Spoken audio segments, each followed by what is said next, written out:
Okay, so you've picked out your new bunny, you have your habitat settled and situated, so now what do you feed it? For rabbits, hay is extremely important. In fact, hay should make up about 75 to 80% of their diet. So regardless of what kind of quality feed you have for them, which comes in a pelleted form, these are rabbit pellets. And regardless of the quality, whether you get just your mid-grade quality at your feed store or you get a more expensive, higher quality feed, you should make sure that they never run out of hay. A lot of the pellets now have a higher fiber content. In fact, you should look for a fiber content of at least 18%. For a younger, smaller bunny, you'll want about 14 to 16% protein, and as they get older, the protein content can go down to as little as 10%. But fiber is extremely important for them because they can easily get problems with their digestive system. They can get hairballs, and a hairball can actually be fatal to a bunny.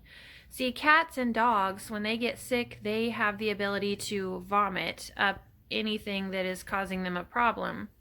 But rabbits and horses and a few other animals, they don't have that ability. And so if they get a blockage in their GI tract, then it can oftentimes just sit there and cause major issues. So you want to make sure that your rabbit always has access to plenty of fresh hay, Timothy hay, orchard grass, a little bit of alfalfa, just a good mixture of hay, some fresh greens. If you have a garden, just make sure that when you're introducing greens for the first time, that you do it in small quantities. Introducing them to higher fiber like that can cause them to have really loose stools and can even dehydrate them if you introduce it too quickly. So with bunnies, you have to change their feed over a long period of time to give their bodies a chance to get used to it. So make sure you're getting a good quality feed, at least 18% fiber. Make sure they always have access to fresh hay and water.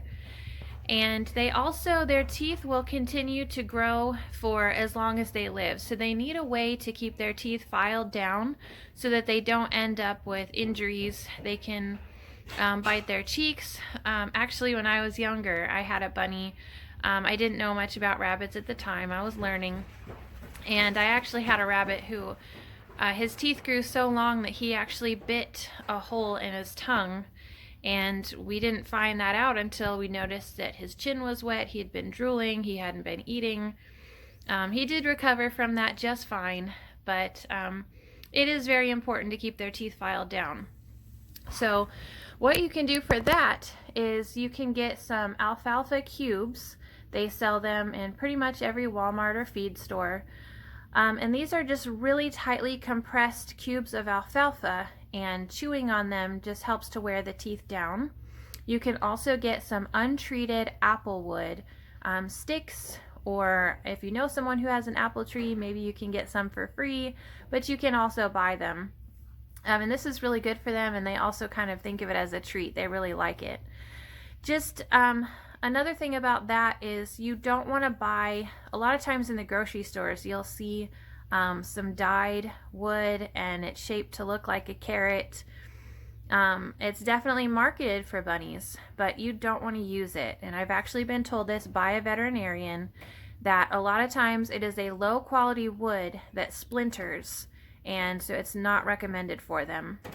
So do your best to try and find more natural sources, the apple wood, the alfalfa cubes, and that'll keep their teeth worn down to a healthy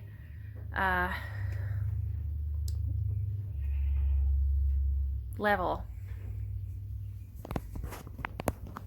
That should keep their teeth worn down sufficiently.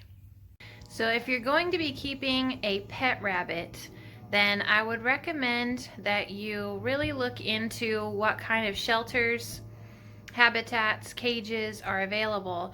You can get away with getting a smaller cage and keeping your rabbit in the cage if you're going to be letting him or her out for exercise every day. Rabbits actually need about 2 hours of exercise every day, especially if they're going to be kept in a smaller enclosure. Now, if you have them in a slightly bigger enclosure, which this one is actually quite large, then you can get away with just exercising them when you have time, maybe just half an hour here or there. It would be best if you can do some research on litter box training. Rabbits can actually be litter box trained. I know a lot of people that I tell that to, they are really shocked, but rabbits are very clean, very smart animals, and they typically will just pick one area of their cage to use the bathroom on. And so all you have to do is get a litter box. You can use a regular cat litter box, or they actually make special corner boxes, and just put a little bit of bedding in there, and after observing them, find what corner they're going in, and you just scoop up a little bit of that and put it in the box, and do this over and over consistently for several days, and you'll find that eventually they'll actually start going in the box. So another thing that I will share with you is that because these girls are pregnant, we're getting ready next week to put their nest boxes in. Now, the reason I don't have them in right now is because they will go in there while they eat. They'll end up using the bathroom and make a mess out of it, and I want it to be nice and clean for their babies. So at about a week before they're going to give birth, I'm going to put the nest box in there. Now, this is the one that we bought with the cages.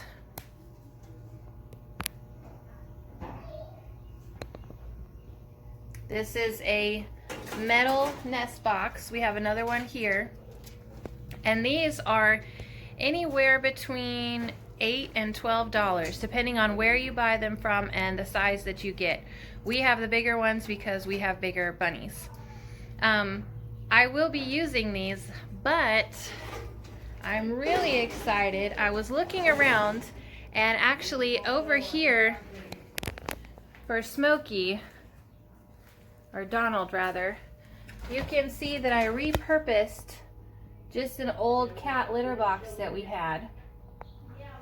And so I currently have that for him. It gives him a place. If you have a wire cage, it's important that you give your rabbit a place to get off of the wire. They need to be able to rest their feet, because if they live their whole life on a wire cage, eventually they can get what's called sore hocks, which is where the bottoms of their feet can become very sore and irritated. They can rub the skin raw, get sores and calluses. It's just not very pleasant for them. So it's important, if you have a wire cage, that you give them some kind of a place to get off of that wire, to rest their feet.